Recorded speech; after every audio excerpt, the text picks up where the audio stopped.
Well, this summer has seen plenty of moves in free agency with plenty of players getting paid. But there are still some notable players available. Several restricted free agents are still waiting to get a deal done, including the Warriors' Jonathan Kuminga. We have talked and heard a lot about this. For more on Kuminga, our Warriors reporter Anthony Slater joins us now on NBA Today. Anthony, where do these negotiations stand now that we are halfway through August?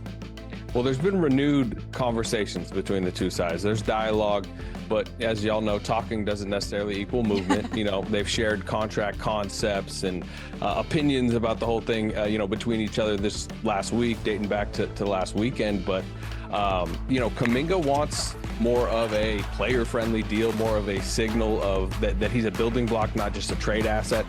The word I've heard from the Kuminga side is pawn. He doesn't want to sign this 2-year, $45 million deal with a team option where he is clearly just being used to be traded mid-season.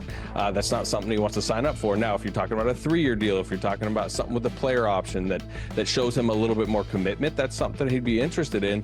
But as of now, the Warriors have been hesitant to do that. And because of that, Kuminga is signaling to those around him that he's very willing and prefers the qualifying offer over the 2-year, $45 million deal. And that's dangerous for the Warriors. They can try to call his bluff, but right now it seems to be trending towards the qualifying offer.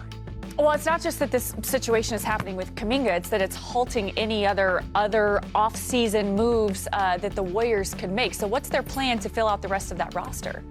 Yeah, I mean, it's the same name we've all been talking about for, 6 weeks now, right. 7 weeks. Yes. Al Horford, he's clearly ticketed to be their starting center if that gets wrapped up. DeAnthony Melton is a name that they like. Steph Curry.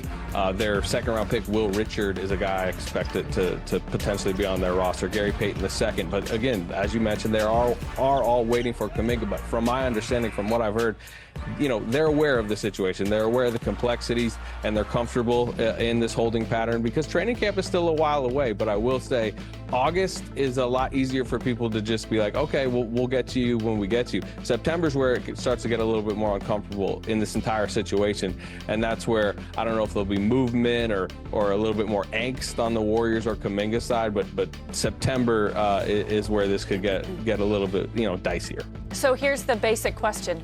What do you think happens next?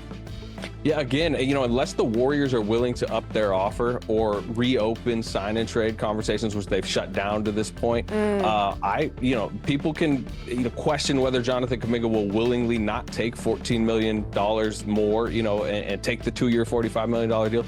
But you talk to people around him, and he's pretty dug in. Like, if this is going to be the best offer, if 2 for $45 with the team option is going to be the best offer, he will see them in training camp on a $7.9 million expiring qualifying offer, which includes a no-trade clause, because he wants either to be viewed as more of a building block, or he wants his freedom, his control of his future. And the qualifying offer, while less money, gives him control of his future.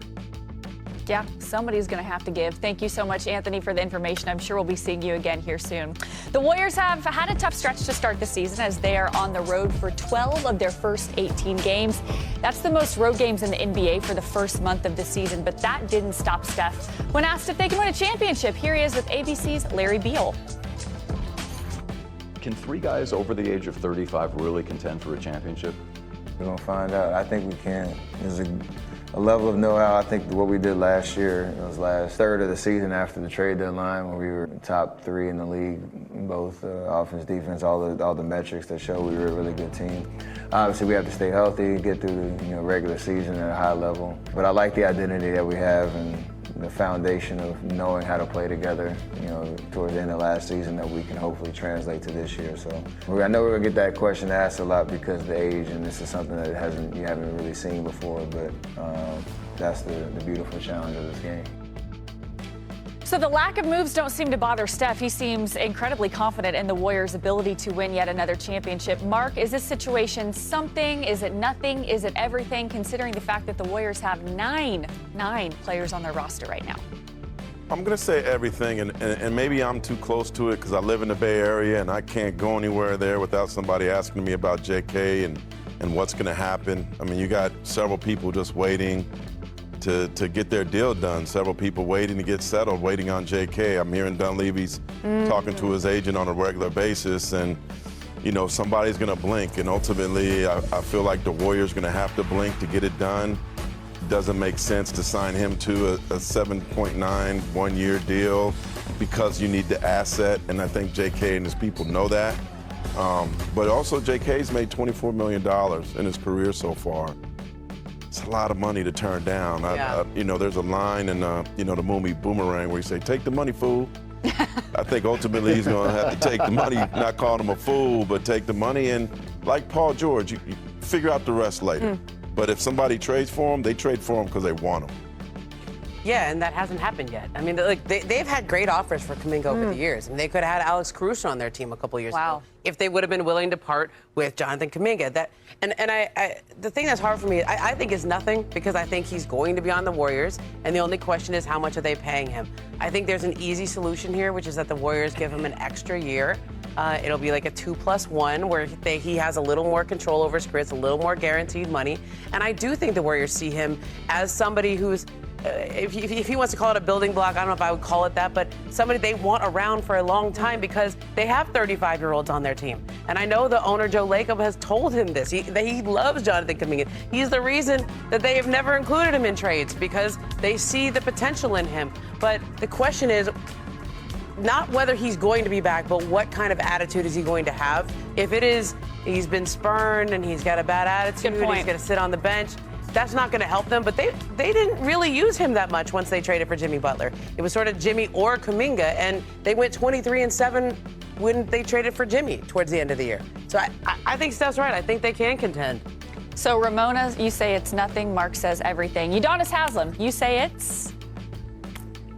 I'm not going to overreact, but I think it's a little something. But I'm going to say this right now. I've been in this league a long time, and if you have Jimmy Butler's heart, you have the IQ of a Draymond Green, and you have the greatness of Steph Curry, and also the experience of Steve Kerr, and you got a chance on any given night against any team in this league. But what you don't have is the youth and athleticism that Jonathan Kuminga possesses. So they need a guy like that. If it is not Jonathan Kuminga, then another guy that can be a Swiss Army knife, that can guard multiple positions, and that can get up and down the floor and go vertical from time to time. They need a guy like that. So if it's not Kuminga, then they need another guy like that. But I'm inclined to say, try to make this situation work, but I'm looking around, I'm looking at the Chicago Bulls, and I'm looking at the Golden State Warriors, and I'm saying, Josh Giddey looked like a guy that could fit great over in Golden State, and Jonathan Kuminga looks like a guy that possibly could fit good in Chicago.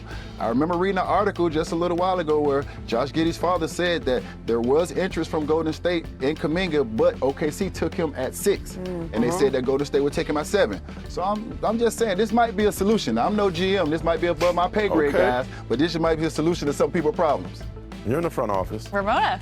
I think Josh Giddey's looking for a deal that's more like $30 million a year, and the Bulls are around 20. I do think that you make a very good point, UD, that he would fit the way the Warriors play. He's a smart player.